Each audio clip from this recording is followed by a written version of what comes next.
So you saying Pastor Terrell actually had an eye for you? I mean, you have to ask him.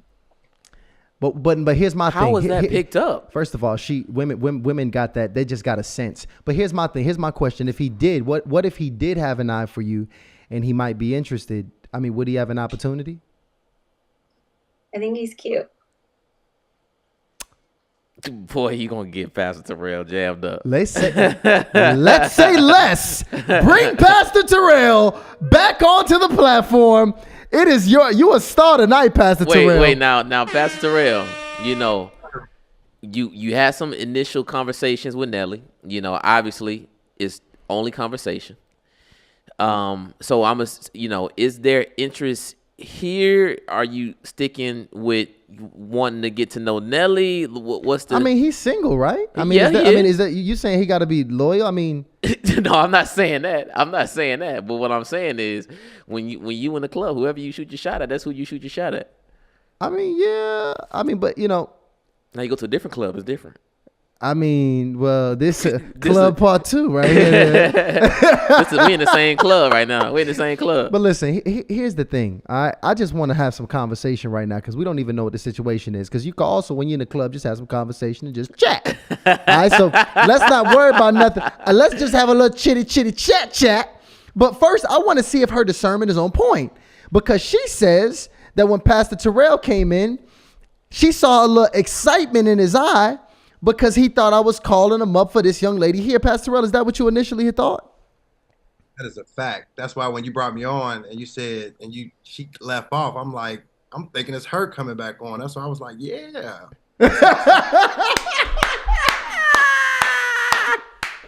Y'all the discernment is strong tonight from the sister. Y'all stressing me out. So look, for future lovers, listen, don't let us put you in hot waters if that's not what you want to be. Let us know the situation. We bring you up with somebody, but it's supposed to be somebody else. Hey, we don't got no problem. Just let us know. Y'all are good at making sure the criteria matches. So I was figuring maybe she had a certain criteria that I didn't fit. So that's why I let it go to the side. But then as she was talking and she said she would talk to older guys, I'm like, hold up now. That sounds like I'm in that criteria. Okay. And honestly, here's the good thing. Like here's the good thing. Brothers. Yeah, she cool with that cookies and cream Hershey's chocolate. You know what I'm talking? But check it out. There's no long distance barrier here. Jasmine is in Duluth. Oh, Jaslene. Oh, I'm sorry. The super chat got you messed up. It did. It is. It's so much. Okay, Jazz is here, and I'm gonna short it for you, Jazz. Jazz is good. Jazz is here in Duluth. Terrell is here in Atlanta. So that barrier is eliminated. And it's interesting because, although there's a bit of an age gap, that's not an issue with Jazz. She actually prefers dating older guys here. Because, we kind of ran into a little snag with that in the past a bit. So what I want to do, obviously, because I don't think you were really on here from the beginning. So, Pastor Terrell, I'm going to let you go ahead and have your own conversation to see if there's any level of chemistry here. So we'll fade out and I'll let you have a conversation. Most people have no idea how to plan a date that builds connection with 100 engaging dating cards, skip the small talk, and get straight to the real conversation. Let's take the dating game to the next level. Click the link in the description and use discount code CLIPS for 10% off. Okay, appreciate it. I already know the physical chemistry is there, but I want to get on the intellectual part. So, Jaslene, right? Mm-hmm. Yeah. First of all, you are gorgeous. Oh, thank you. It's beautiful. You just got a sparkle and shine on you, girl. What is it that you're looking for in a man?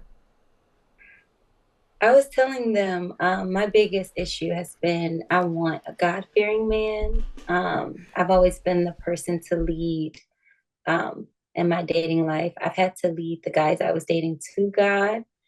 And wow, that's great. I could be an evangelist, but not with my partner. I would love for him to teach me something and kind of have his own relationship, a solid relationship that I could follow.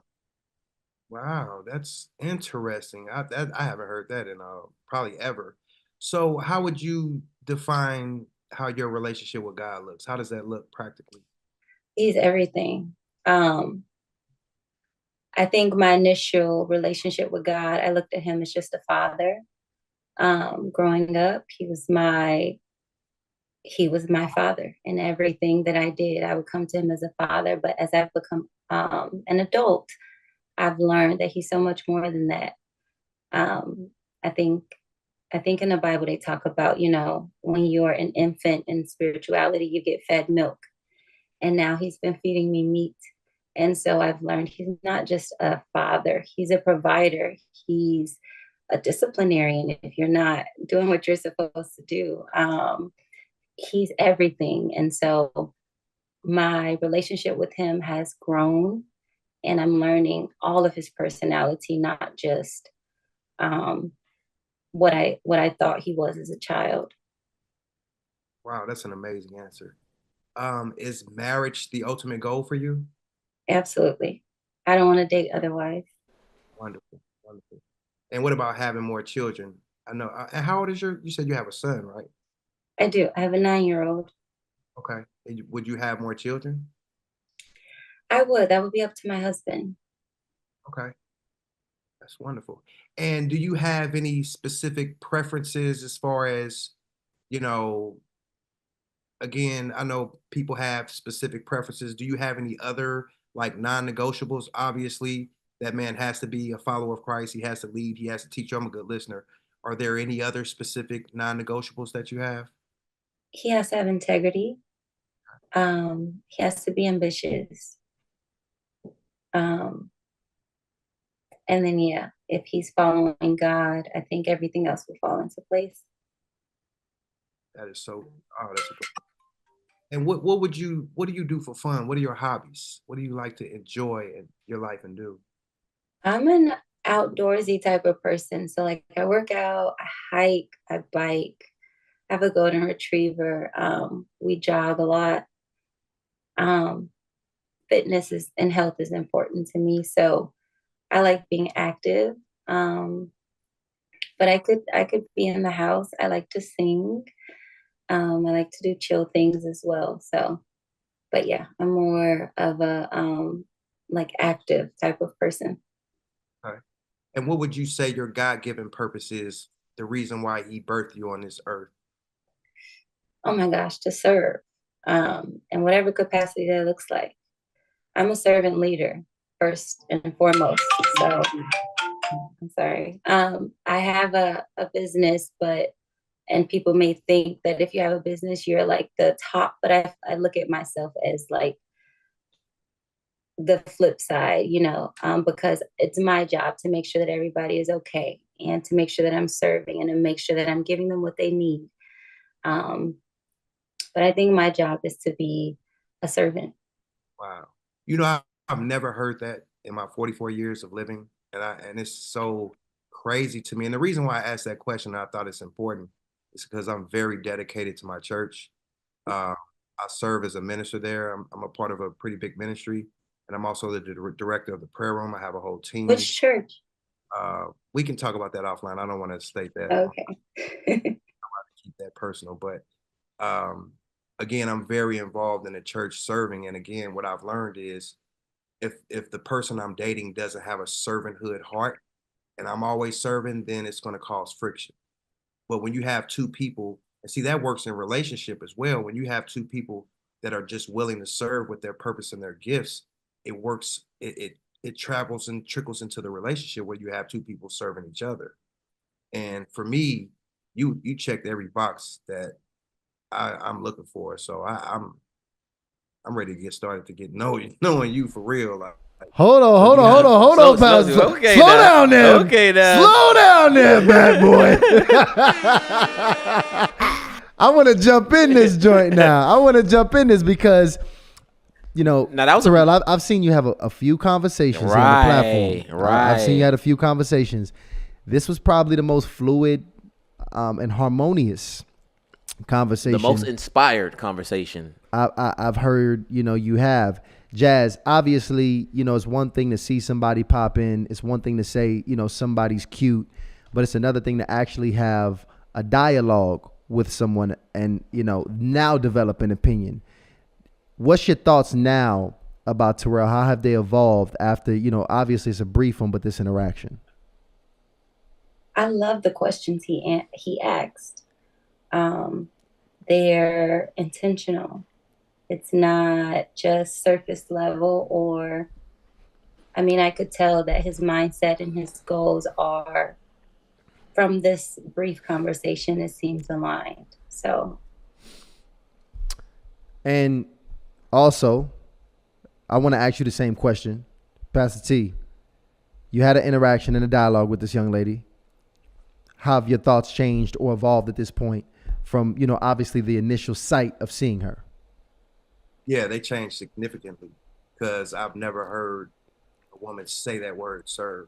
They're usually looking to get served, but just to hear her say she just wants to serve, that's what ministry is all about. It's not about having to have a title, having to do this. I just want to serve and use my God-given gift to make a mark in this world that can't be erased. So that really surprised and intrigued me.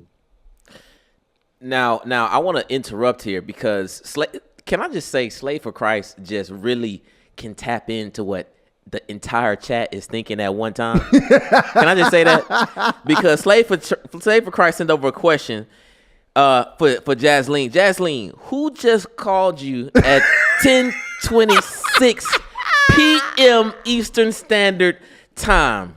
Who was that, Jaslene? Say it with your chest. Oh my gosh, that was my bestie, my best friend. I don't know if she wants me to say her name, but yeah. Okay. There you go. Okay. There you go. She passed that one.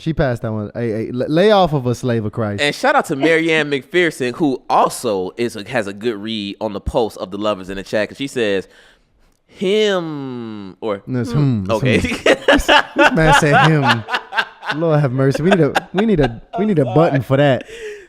I can't even do it. We need a button. Seems like they're on and popping. Okay, now.